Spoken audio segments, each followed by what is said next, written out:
about 4 hours. Snowing and non-stop, crazy amount.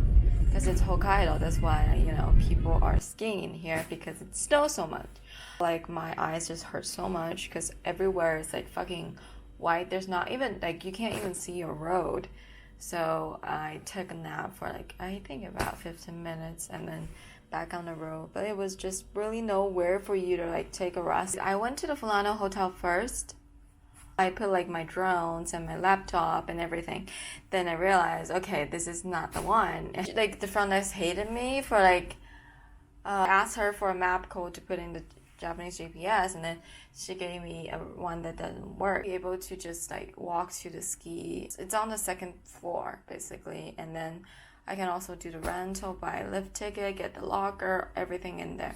I mean, if it's not convenience, then that's good, right? Otherwise, why am I paying for this very dated hotel that much money? I'll show you a little bit about the room. I always believe that the hotel is the hallways shows how good of a hotel it is.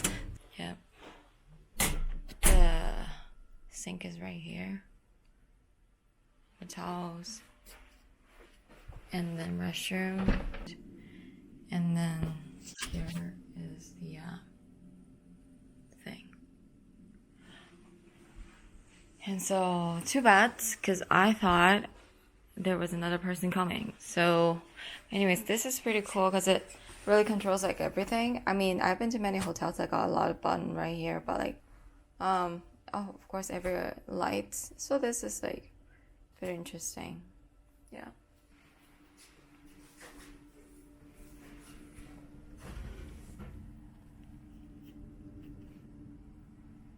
So yeah, it's Hokkaido. It's a ski resort.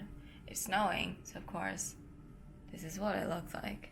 Breakfast at this hotel is pretty good. You gotta pay extra for that. You put this little board on any table you chose and you show that it's occupied. They have selection of Western and Japanese food, but I mean still pretty Japanese style.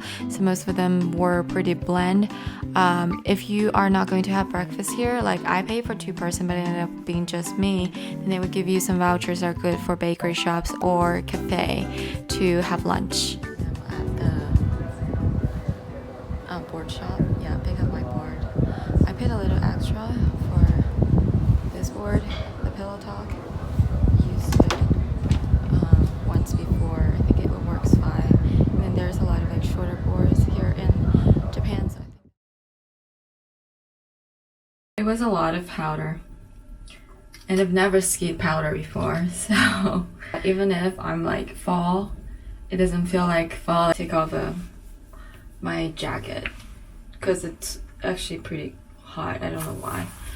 And we're gonna go back out for another 2 or 3 ones, and then I'm gonna go to the ski school group lessons because I'm like taking the more advanced one. There's usually like nobody in that group, so it will end up being my private lessons, but it's gonna be like $50.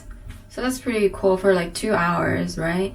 So another thing is that I took off my helmet and I wear a hat. If I'm gonna take photo, this one is much better. Also, like, because it's all powder, I'm really not that like concerned about like fall and hit in the head. We'll see. Commentary. Yes, I am so opinionated. I noticed that most people were white in this ski resort, especially those on more advanced trails. Most of them were from Australia.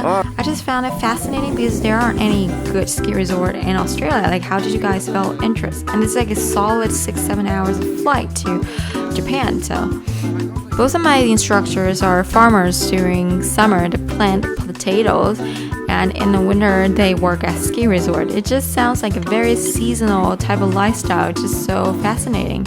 It's so funny, but one of them looked literally like a Chinese action movie star Wu Jing from Wandering Earth and Wolf Warrior. And when I post our photo on WeChat, none of my friends were able to tell. There's really no technique in powder skiing. You just gotta pick up a good speed. So my instructor was just always saying, don't take a break, just go straight, pick up the speed. And that's something I really suck at. I know this slope here looked like it was nothing, but when I was standing on top, it literally looked like a cliff. My instructor was just like, go, go, go. Like, I don't even care. And I was just jumped just jumped from top. That's how I felt. Definitely wouldn't say that I'm good at snowboarding. I just know how to do it. When it comes to, the speed, I'm really cautious. So that is the limitation on my improvement.